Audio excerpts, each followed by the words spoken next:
ಮಂಡ್ಯ ಜಿಲ್ಲೆಯ ಮದ್ದೂರಿನಲ್ಲಿ ಗಣೇಶ ಮೆರವಣಿಗೆ ವೇಳೆ ಕಲ್ಲು ತೂರಾಟ ವಿರೋಧಿಸಿ ಹಿಂದೂ ಸಂಘಟನೆಗಳು ಪ್ರತಿಭಟನೆ ನಡೆಸುವ ವೇಳೆ ಪೊಲೀಸರು ಲಾಠಿ ಚಾರ್ಜ್ ನಡೆಸಿದ ಹಿನ್ನೆಲೆ ಲಾಠಿ ಚಾರ್ಜ್ ಖಂಡಿಸಿ ಮಂಗಳವಾರ ಮದ್ದೂರು ಬಂದ್ಗೆ ಕರೆಗೊಳ್ಳಲಾಗಿದೆ. ಮದ್ದೂರಲ್ಲಿ ಹಿಂದೂಗಳ ಆಕ್ರೋಶ ಕಟ್ಟೆ ಒಡೆದಿದ್ದು, ಬೆಂಗಳೂರು ಮೈಸೂರು ಹೆದ್ದಾರಿಯಿಂದ ಮದ್ದೂರು ತಾಲೂಕು ಕಚೇರಿಯ ತನಕ ಪ್ರತಿಭಟನಾ ಮೆರವಣಿಗೆ ಜರುಗಿದೆ.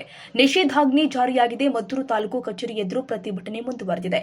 ಮದ್ದೂರು ಪಟ್ಟಣದ ಅಂಗಡಿ ಪಟ್ಟಣಗಳು ಕೂಡ ಬಂದ್ ಆಗಿದೆ. ಜನಸಂಚಾರವೂ ಕೂಡ ಕಂಡು ಬರ್ತಾ ಇಲ್ಲ. ಗಣೇಶ ವಿಸರ್ಜನೆ ಹಮ್ಮಿಕೊಳ್ಳಬೇಕು ಅಂತ ಚಿಂತನೆಯೂ ಇದೆ. ಲಾಠಿ ಚಾರ್ಜ್ ವೇಳೆ ಹಲವರು ಗಾಯಗೊಂಡು ಆಸ್ಪತ್ರೆಗೆ ದಾಖಲಾಗಿದ್ದಾರೆ. ಮದ್ದೂರು ತಾಲೂಕು ಆಸ್ಪತ್ರೆಗೆ ದಾಖಲಾಗಿ ಚಿಕಿತ್ಸೆ ಕೂಡ ಪಡಿತಾ ಇದ್ದಾರೆ. ಗಣೇಶನ ಮೂರ್ತಿ ವಿಸರ್ಜನೆಯ ವೇಳೆ ಭಾನುವಾರ ರಾತ್ರಿ ನಡೆದಿದ್ದ ಕಲ್ಲು ತೂರಾಟ ಸಂಘರ್ಷದಿಂದ ಪಟ್ಟಣದಲ್ಲಿ ಮೂಡಿದ್ದ ಬಿಗುವಿನ ಸ್ಥಿತಿ ಮುಂದುವರಿಯಿತು. ಪಟ್ಟಣದಲ್ಲಿ ಸದ್ಯದ ಪರಿಸ್ಥಿತಿಯೂ ಕೂಡ ಬೂದಿ ಮುಚ್ಚಿದ ಕೆಂಡದಂತಿದೆ.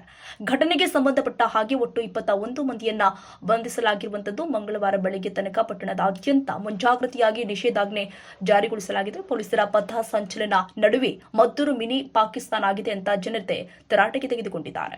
ಹಿಂದೂ ಸಂಘಟನೆಗಳ ಪ್ರತಿಭಟನೆಯಲ್ಲಿ ಮಾಜಿ ಸಂಸದ ಪ್ರತಾಪ್ ಸಿಂಹ ಹಾಗೂ ಜೆಡಿಎಸ್ ಯುವ ಘಟಕದ ರಾಜ್ಯಾಧ್ಯಕ್ಷ ನಿಖಿಲ್ ಕುಮಾರಸ್ವಾಮಿ ಭಾಗಿಯಾಗಿದ್ದರು. ಕಾಂಗ್ರೆಸ್ ಸರ್ಕಾರದಿಂದ ತಾಲಿಬಾನ್ ಆಡಳಿತ ನಡೀತಾ ಇದೆ ಅಂತ ಪ್ರತಾಪ್ ಸಿಂಹ ಆಕ್ರೋಶ ವ್ಯಕ್ತಪಡಿಸಿದ್ದಾರೆ.